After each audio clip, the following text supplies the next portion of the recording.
ഇന്ന് ഒ പിയിൽ കുറേ പേര് പറയുന്നതാണ് കൈയൊന്ന് തിരിക്കാൻ പോലും വയ്യ ഒരു സ്ഥലത്തേക്കും. ഇപ്പൊ സ്ത്രീകൾ പറയും ഒന്ന് പിൻ ചെയ്യാനോ സാരിയുടെ ഒരു പിന്ന് കുത്താൻ വയ്യ, പിന്നെ മുടി വാരാൻ വയ്യ, അതുപോലെ തന്നെ ബാക്കിലോട്ട് ആവുന്നില്ല, മുൻപിലോട്ട് ആവുന്നില്ല, ഒരു ഭാഗത്തേക്കുള്ള മൂവ്മെന്റ്സും പറ്റുന്നില്ല എന്നുള്ളത്. ഇത് എന്തുകൊണ്ടാണെന്ന് ചിന്തിച്ചിട്ടുണ്ടോ?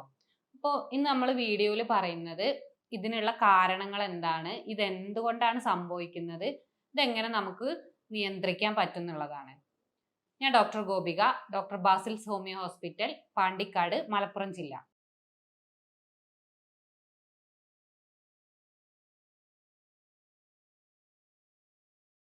ഒട്ടുമിക്ക ആൾക്കാരും പറയാറുണ്ട് ഒ പിയില് കൈ അനക്കാൻ പറ്റുന്നില്ല, ഒന്ന് മരവിച്ച പോലെ ഉണ്ട്, ഐസ് പോലെ കട്ടയായിട്ട് നിൽക്കുകയാണ്. അപ്പോൾ ഇതെന്താണെന്ന് ചിന്തിച്ചിട്ടുണ്ടോ? ഇതിന് നമ്മൾ പറയുന്നതാണ് ഫ്രോസൺ ഷോൾഡർ. പേര് പോലെ തന്നെ ഐസ് പോലെ കട്ടയായിട്ട് നിൽക്കുക. അപ്പോൾ ഇതിന് വേറെ പറയുന്ന ഒരു പേരാണ് അഡ്ഹസീവ് ക്യാപ്സുലൈറ്റിസ്. അത് പറഞ്ഞ ഒരു ഇൻഫെക്ഷൻ പോലെയാണ്. അപ്പോൾ നമ്മുടെ ഷോൾഡർ ഇപ്പോൾ ഇങ്ങനെയാണെന്നുണ്ടെങ്കിൽ ഈ ഷോൾഡറിന് ഇങ്ങനെ ഒരു കണക്ഷൻ ഉണ്ട്. ഇത് ഷോൾഡർ ജോയിന്റ് ആയിട്ട് കണക്കാക്കുകയാണെന്നുണ്ടെങ്കിൽ ഇവിടെയുള്ള ക്യാപ്സ്യൂള്, ഇതിനെ ചുറ്റി നിൽക്കുന്ന ടെൻഡൻ ക്യാപ്സ്യൂള് ഇത് ചുരുങ്ങാണ്. ഒരു നീർക്കെട്ട് അല്ലെങ്കിൽ ഇപ്പോൾ ഒരു മുറിവ് ചതവ് കാരണം അപ്പൊ അവിടെ എന്തെങ്കിലും അടിക്കുക അല്ലെങ്കിൽ വേറെ എന്തെങ്കിലും അസുഖത്തിന്റെ കോംപ്ലിക്കേഷൻ ആയിട്ടാണ് ഫ്രോസൺ ഷോൾഡർ വരാറ്. അപ്പൊ അത് കാരണം അവിടെ മുറിവോ ചതവോ വരുമ്പോൾ അവിടെയുള്ള ഈ ഇതിനോട് അറ്റാച്ച് ചെയ്തിട്ടുള്ള ക്യാപ്സ്യൂള് കട്ട പിടിക്കുകയാണ് ചെയ്യുന്നത്. ആദ്യം ഒരു നീർക്കെട്ട് വരും, അതൊന്ന് ചുരുങ്ങും, ചുരുങ്ങിയിട്ട് കട്ട പിടിക്കും. കട്ട പിടിച്ചു കഴിഞ്ഞാൽ ഇപ്പോൾ ഇത് തമ്മിൽ നോർമലി അങ്ങോട്ടും ഇങ്ങോട്ടും അതേപോലെ സൈഡിലോട്ടൊക്കെ മൂവ്മെന്റ് വേണ്ട ഒരു സാധനം അവിടെ കട്ട പിടിച്ചു കഴിഞ്ഞാൽ മൂവ്മെന്റ് കുറയും. അപ്പൊ എല്ലാ സ്ഥലത്തേക്കുള്ള മൂവ്മെന്റിനും റെസ്ട്രിക്ഷൻ വരും. അതാണ് ഫ്രോസൺ ഷോൾഡർ. അപ്പോൾ ഇതിന്റെ കാരണങ്ങൾ എന്താ നോക്കാം. മെയിനായിട്ട് പറയുന്നത് ഫസ്റ്റ് കാരണം അൺനോൺ ആണ്. ഒരു കാരണവും ഇല്ലാതെ ഫ്രോസൺ ഷോൾഡർ വരാം, ഏത് പ്രായക്കാരിലും വരാം. സ്ത്രീകളിൽ ഒരു 40 മുതൽ 60 വയസ്സ് വരെ ഉള്ളവരിലാണ് ഇപ്പൊ പൊതുവെ കാണുന്നത്, പക്ഷെ അല്ലാത്തവരിലും കാണാറുണ്ട്. പ്രൈമറി ആയിട്ട് പറയുന്നത് അൺനോൺ റീസൺ ആണ്. പിന്നെ സെക്കൻഡറി ആയിട്ട് പറയുന്നത്, സെക്കൻഡറി ആയിട്ട് ഏതെങ്കിലും ഒരു അസുഖം കാരണം വരാം. അസുഖം എന്ന് പറഞ്ഞാൽ ഷുഗർ ഉള്ളവരിൽ ഇങ്ങനെ നീർക്കെട്ട് വരാനും അതുപോലെ തന്നെ ഈ ക്യാപ്സ്യൂൾ കട്ട പിടിക്കാനുള്ള ചാൻസ് കൂടുതലാണ്. അതേപോലെ തൈറോയിഡ് ഹോർമോൺ കൂടിക്കഴിഞ്ഞാലും കുറഞ്ഞു കഴിഞ്ഞാലും ഹൈപ്പോ തൈറോയിഡിസത്തിലും ഹൈപ്പർ തൈറോയിഡിസത്തിലും ഈ ഫ്രോസൺ ഷോൾഡർ കാണാറുണ്ട്. പിന്നെ പറയുന്നത് അഡ്രിനലിന്റെ അളവ്, അഡ്രിനാലിൻ എന്ന് പറഞ്ഞൊരു ഹോർമോൺ ഉണ്ട്, ഇതിന്റെ അളവ് കൂടിക്കഴിഞ്ഞാലും ഫ്രോസൺ ഷോൾഡർ ഉണ്ടാവാറുണ്ട്. പിന്നെ ഈ ഷോൾഡറിന്റെ അവിടെയുള്ള ഇൻട്രിൻസിക് ആയതും എക്സ്ട്രിൻസിക് ആയതും ഉള്ളിലുള്ള ബുദ്ധിമുട്ടുകൾ കാരണം, ഈ മീൻസ് ഷോൾഡറിന്റെ ഉള്ളിലുള്ള അല്ല പുറത്തുള്ള പ്രശ്നങ്ങൾ കാരണം ഫ്രോസൺ ഷോൾഡർ ഉണ്ടാവാം. പുറത്തുള്ളതെന്ന് പറഞ്ഞാൽ ഹൃദയ സംബന്ധമായ കാർഡിയോ പൾമണറി ഡിസീസ്, ഹൃദയം ശ്വാസകോശ സംബന്ധമായ ബുദ്ധിമുട്ടുകൾ ഉണ്ടെങ്കിൽ ഫ്രോസൺ ഷോൾഡർ ഉണ്ടാവും. അതുപോലെ തന്നെയാണ് കഴുത്തിന് വരുന്ന സെർവിക്കൽ ഭാഗത്തുണ്ടാവുന്ന ഡിസ്കിന് ഉണ്ടാവുന്ന ബുദ്ധിമുട്ട്, അവിടുത്തെ ഞരമ്പിന് അമർച്ച സംഭവിക്കുക, അത് കാരണം ഫ്രോസൺ ഷോൾഡർ ഉണ്ടാവും. പിന്നെ നമുക്ക് പറയുന്നത് ഉള്ളിലുള്ള കാരണങ്ങളാണ്. ഉള്ളിലുള്ള കാരണങ്ങൾ എന്ന് പറഞ്ഞാൽ ഇവിടെയുള്ള ടെൻഡനുകളിലെ ബുദ്ധിമുട്ടുണ്ടാവുക, ഫ്രാക്ചർ ഉണ്ടാവുക. ഇതിൻ്റെ ഉള്ളിലുള്ള ടെൻഡനുകളുടെ ഇൻഫെക്ഷൻ കാരണം ഈ മൂവ്മെന്റ് റെസ്ട്രിക്റ്റഡ് ആവും. അല്ലെങ്കിൽ എന്തെങ്കിലും ഇടി ചതവ് പറ്റിക്കഴിഞ്ഞാൽ, ഫ്രാക്ചർ സംഭവിച്ചു കഴിഞ്ഞാൽ, അല്ലെങ്കിൽ അതിൻ്റെ ഉള്ളിലെ ക്യാപ്സ്യൂളിന് എന്തെങ്കിലും ഇഞ്ചുറി സംഭവിച്ചു കഴിഞ്ഞാൽ, ഈ കാരണങ്ങളെല്ലാം കൊണ്ടും ഫ്രോസൺ ഷോൾഡർ ഉണ്ടാവാറുണ്ട്. അപ്പോൾ ഇത്രയും കാരണങ്ങളാണ് മെയിനായിട്ട് പറയുന്നത്.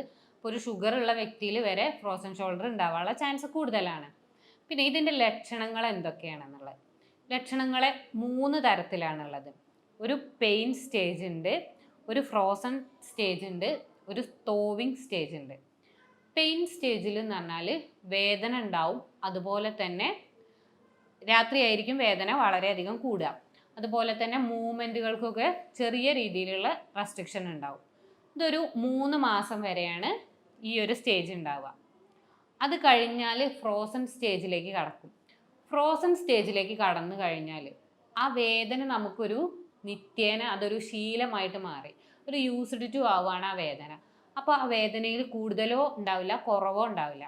ഇതൊരു 3 മുതൽ 9 മാസം വരെയാണ് ഈ ഫ്രോസൺ സ്റ്റേജ് ഉണ്ടാവുക. പക്ഷേ നമുക്ക് മൂവ്മെൻറ്റുകൾ കൂടുതൽ റെസ്ട്രിക്റ്റഡ് ആയിട്ട് മാറും. തീരെ കൈ അനക്കാൻ പറ്റാത്ത ഒരവസ്ഥയിലേക്ക് വരും രണ്ടാമത്തെ സ്റ്റേജിൽ. അത് കഴിഞ്ഞാൽ 9 മാസം മുതൽ ഒരു 2.5 വർഷം വരെ ഉള്ളതാണ് ടോവിങ് സ്റ്റേജ് എന്ന് പറഞ്ഞത്. ആ കണ്ടീഷനിൽ പിന്നെയും ശരീരം പഴയ അവസ്ഥയിലേക്ക് വരികയാണ്. പഴയ അവസ്ഥയിലേക്ക് വരിക എന്ന് പറഞ്ഞാൽ ആ ഒരു ഫ്രോസൺ സ്റ്റേജിൽ നിന്നും വേദനയും കുറയും. അതുപോലെ തന്നെ ആ പിടുത്തങ്ങളൊക്കെ ചിലപ്പോൾ ആ കട്ട പിടിച്ചത് ജസ്റ്റ് അവിടുന്ന് മൂവ് ചെയ്ത് കഴിഞ്ഞാൽ അപ്പോൾ ആ ഫ്രോസൺ കുറയാണ് ചെയ്യുക. അപ്പോൾ അത് കാരണം പിന്നീട് മീൻസ് നമുക്ക് മൂവ്മെൻറ്റിന് റെസ്ട്രിക്ഷൻസ് കുറയും. ഒരു 2.5 ഇയേഴ്സ് ആകുമ്പോൾ ഫ്രോസൺ ഷോൾഡർ ഓട്ടോമാറ്റിക്കലി ഒരു 2.5 വർഷം കഴിയുമ്പോൾ നമുക്ക് പഴയ അവസ്ഥയിലേക്ക് എത്താറുണ്ട്. പക്ഷെ അത് പോയതല്ല, ആ ഒരു വേയിലെ വീണ്ടും തിരിച്ചു വന്നു. പക്ഷെ ഇത് പിന്നീട് വീണ്ടും വരാനുള്ള ചാൻസ് കൂടുതലാണ്. കാരണം എന്താ വെച്ചാൽ അത്രയും ഒരു ചുരുക്കം വന്നിട്ടുണ്ടാവും അവിടുത്തെ ക്യാപ്സ്യൂളിന്. അപ്പം അത് ശ്രദ്ധിക്കേണ്ടതാണ്. അപ്പോൾ പെയിൻ സ്റ്റേജിൽ തന്നെ നിങ്ങൾ ട്രീറ്റ്മെൻറ്റ് എടുക്കുന്നതാണ് ഏറ്റവും നല്ലത്. കാരണം തുടക്കത്തിൽ തന്നെ നമ്മളത് ചികിത്സിച്ച് കഴിഞ്ഞാൽ അല്ലെങ്കിൽ എക്സസൈസ് ചെയ്ത് കഴിഞ്ഞാൽ നമുക്കത് പെട്ടെന്ന് തന്നെ നിയന്ത്രിക്കാം. പക്ഷെ ഇതൊരു പരിധി വിട്ട് കഴിഞ്ഞ് അത്രയും മൊബിലൈസേഷൻ കുറഞ്ഞു കഴിഞ്ഞാൽ നമുക്ക് ബുദ്ധിമുട്ടാണ്. പിന്നെ ഇതിൻ്റെ എന്തൊക്കെയാണ് നമുക്ക് ലക്ഷണങ്ങൾ ഉണ്ടാവുക? ലക്ഷണങ്ങൾ തുടക്കത്തിൽ തന്നെ നമുക്ക് കണ്ട് മനസ്സിലാക്കാൻ പറ്റും. കാരണം വേദനയാണ് മെയിനായിട്ട് ഉണ്ടാവുക. ഈവൺ ഒന്ന് കൈ പൊന്തിക്കാനോ അങ്ങോട്ടും ഇങ്ങോട്ടും ആക്കാനോ നമുക്ക് കഴിയില്ല. നോർമൽ വേദനകളാണെന്നുണ്ടെങ്കിൽ നമുക്ക് ഒരു ഡയറക്ഷനിലേ വേദന ഉണ്ടാവും. ഇപ്പോൾ ചിലർ പറയും കൈ പൊന്തിക്കുമ്പോൾ മാത്രം വേദന. പക്ഷേ ഫ്രോസൺ ഷോൾഡർ വന്നൊരു വ്യക്തിക്ക് ഏത് മൂവ്മെൻറ്റിലും കൈ പൊന്തിക്കുന്നതിന് ഒരു പിടുത്തുണ്ടാവും, താഴ്ത്തുമ്പോൾ ഉണ്ടാവും. അതുപോലെ തന്നെ സൈഡിലോട്ട് ഇനിയിപ്പോൾ എന്തെങ്കിലും ഇങ്ങനെ ബാഗൊക്കെ ഇങ്ങനെ ഇടുക, ആ സമയത്ത് ബുദ്ധിമുട്ടുണ്ടാവും. അല്ലാന്നുണ്ടെങ്കിൽ ഇപ്പോൾ സ്ത്രീകളൊക്കെ പറയുന്നതെന്ന് പറഞ്ഞാൽ കൈ ബാക്കിലോട്ട് വെച്ചിട്ട് സാരിയുടെ പിൻ ചെയ്യാൻ അതുവരെ ബുദ്ധിമുട്ടുണ്ടാവും. അതുപോലെ തന്നെയാണ് മുടി ഒന്ന് ചീന്താനുള്ള ബുദ്ധിമുട്ട്. ഇങ്ങനെ ഏത് ഡയറക്ഷനിലുള്ള മൂവ്മെൻറ്റിനും റെസ്ട്രിക്ഷൻ ഉണ്ടാവും. ഇതാണ് മെയിനായിട്ട് ഫ്രോസൺ ഷോൾഡറിൽ നമ്മൾ കണ്ടുവരാറ്. രാത്രിയായിരിക്കും ഈ വേദന വളരെയധികം കൂടുക. അപ്പോൾ ഇത് തുടക്കത്തിൽ തന്നെ നമ്മൾ ട്രീറ്റ് ചെയ്യാൻ നോക്കുക. ഇത് തുടക്കത്തിൽ ട്രീറ്റ് ചെയ്തില്ലെങ്കിൽ പിന്നെ അഡ്വാൻസ്ഡ് ആയി കഴിഞ്ഞാൽ അതിൻ്റെ കോംപ്ലിക്കേഷൻ ആയിട്ട് പറയുന്നത് ഈ ഭാഗത്ത് നമുക്ക് പറ്റില്ല, പക്ഷെ നമുക്ക് കാര്യങ്ങൾ ചെയ്യും വേണം, ഈ ഒരു അവസ്ഥയിലേക്കാണ് അത് എത്തുക. അപ്പോൾ ആ സമയത്ത് ഈ ഭാഗത്തുള്ള ഈ ഹ്യൂമറസ് എന്ന് പറയുന്ന ഇതിൻ്റെ മുകളിലാണ് നമ്മൾ ഷോൾഡർ ജോയിൻറ്റിൻ്റെ ഇതുള്ളത്. അപ്പോൾ ഈ ബോണിന് ഫ്രാക്ചർ വരെ സംഭവിക്കാനുള്ള ചാൻസ് ഉണ്ട്. അതേപോലെ തന്നെ ഇതിനോട് കണക്ഷനുള്ള എല്ലാ ടെൻഡൻ ക്യാപ്സുഡ് എല്ലാത്തിനും ഫ്രാക്ചർ വരാനും അതുപോലെ തന്നെ ഇഞ്ചുറി പൊട്ടാനുള്ള ചാൻസും കൂടുതലാണ്. കാരണം ഉള്ളിൽ എന്ത് സംഭവിക്കുന്നു നമ്മൾ നോക്കുന്നില്ല, നമ്മുടെ മൂവ്മെൻറ്റ്സ് നമ്മൾ ചെയ്തുകൊണ്ടിരിക്കുകയാണ്. ചെറിയൊരു വേദന, ഇപ്പോൾ സ്ത്രീകളൊക്കെ മെയിനായിട്ട് ചെറിയൊരു വേദന വന്നാലും ഇല്ല കുഴപ്പമില്ല എന്നുള്ള രീതിയിൽ അത് മൈൻഡാക്കാതെ പോകും. അപ്പോൾ ആ സമയത്ത് വീണ്ടും അതിന് നമ്മൾ സ്ട്രെയിൻ കൊടുക്കുകയാണ് ചെയ്യുന്നത്. അപ്പോൾ സ്ട്രെയിൻ കൊടുക്കുമ്പോൾ അത് പിന്നീടുള്ള കംപ്ലീറ്റ് മൂവ്മെൻ്റാണ് നമുക്ക് നഷ്ടപ്പെടുന്നത്. ഫ്രാക്ചറൊക്കെ വന്നു കഴിഞ്ഞാൽ പിന്നീട് അത് കൂട്ടിച്ചേർക്കുക എന്ന് പറയുന്നത് നല്ല ഡിഫിക്കൾട്ടാണ്. അപ്പോൾ ആദ്യത്തെ പെയിൻ സ്റ്റേജിൽ തന്നെ നിങ്ങൾ ട്രീറ്റ്മെൻറ്റ് എടുക്കാൻ മാക്സിമം ശ്രദ്ധിക്കുക. പിന്നെ ഇതിന് നമ്മൾ എന്തൊക്കെയാണ് നോക്കേണ്ടത് എന്നാണ്, എന്തൊക്കെ നമ്മൾ ചെയ്യണം, അതാണ് നമ്മൾ ഇനി പറയുന്നത്. ഇതിൽ മെയിനായിട്ട് പറയുന്നത് ഈ ഏത് ഭാഗത്താണ്, മീൻസ് ചിലപ്പോൾ റൈറ്റിന് വരാം ലെഫ്റ്റിന് വരാം. അപ്പോൾ ഏത് സ്ഥലത്താണോ നിങ്ങൾക്ക് മൊബിലൈസേഷൻ ഇല്ലാത്ത പോലെ തോന്നുന്നത് അവിടെ ജസ്റ്റ് ഒന്ന് സാധാ ഓയിൽ മസാജ് ചെയ്യുക. മസാജ് ചെയ്യുക എന്ന് പറഞ്ഞാൽ അവിടെ രക്തയോട്ടം കൂട്ടി കൊടുക്കുക. ഇപ്പോൾ ഈ ക്യാപ്സ്യൂളിൽ നീർക്കെട്ട് വന്നു കഴിഞ്ഞാൽ ചെറിയ രീതിയിലുള്ള മസാജ് ചെയ്ത് കഴിഞ്ഞാൽ അവിടെയുള്ള ഫ്ലോ എല്ലാം, ഇപ്പോൾ ലിംഫിൻ്റെ ഫ്ലോ ആയാലും രക്തത്തിൻ്റെ രക്തയോട്ടമായാലും നല്ല രീതിയിൽ നടക്കും. അപ്പോൾ ചെറിയ രീതിയിൽ മൈൽഡായിട്ട് മസാജ് ചെയ്യുക. മസാജ് ചെയ്തതിന് ശേഷം ഇളം ചൂടുവെള്ളത്തിൽ ജസ്റ്റ് തോർത്തുമുണ്ടോ അല്ലെങ്കിൽ അതാക്കിയതിന് ശേഷം ജസ്റ്റ് അവിടെ വെച്ച് കൊടുക്കുക, എടുക്കുക. അപ്പോൾ ഒന്ന് തണുക്കും. വീണ്ടും ഈ ചൂട് വരുമ്പോൾ ഈ ചൂടും തണുപ്പും മാറി മാറി വരുന്ന സമയത്ത് അവിടെയുള്ള രക്തയോട്ടം കൂടുകയാണ് ചെയ്യുക. അപ്പോൾ ഈ രീതിയിൽ ഡെയിലി മസാജ് ചെയ്യാൻ നോക്കുക. പിന്നെ കിടക്കുന്ന സമയത്ത് മലർന്ന് കിടക്കാൻ ശ്രദ്ധിക്കുക. അതുപോലെ തന്നെ ഇപ്പോൾ കിടക്കുമ്പോൾ ഒരു നടുവിൻ്റെ ഭാഗത്തും ഈ കഴുത്തിൻ്റെ ഭാഗത്തുമായിട്ട് ചെറിയ സപ്പോർട്ട് കൊടുക്കുക. നിങ്ങൾ മൊത്തം സ്ട്രെയിറ്റ് ആവുന്ന രീതിയിലുള്ള കിടത്താൻ ശ്രദ്ധിക്കുക. പിന്നെ 2 എക്സസൈസും കൂടിയാണ് ഞാൻ പറഞ്ഞു തരുന്നത്. ഇനി 2 എക്സസൈസ് നിങ്ങൾക്ക് കാണിച്ചു തരാം. ഫ്രോസൺ ഷോൾഡർ ഉള്ളവർ ചെയ്യേണ്ട എക്സസൈസാണ് പറയുന്നത്. ആദ്യത്തേത് ഭിത്തിയോട് അഭിമുഖമായിട്ട് നിൽക്കുക. അഭിമുഖമായി നിന്നതിന് ശേഷം സ്ട്രെയിറ്റ് ആയിട്ട് കൈ പിടിക്കുക. കൈ പിടിച്ചതിന് ശേഷം ഭിത്തിയിൽ ചാണളക്കുന്ന രീതിയിൽ മുകളിലോട്ടും താഴത്തോട്ടും ഒരു 10 എണ്ണം വീതം ചെയ്യാം. മാക്സിമം എത്ര ഹൈറ്റിൽ പോകാൻ പറ്റുമോ അതാണ് നല്ലത്.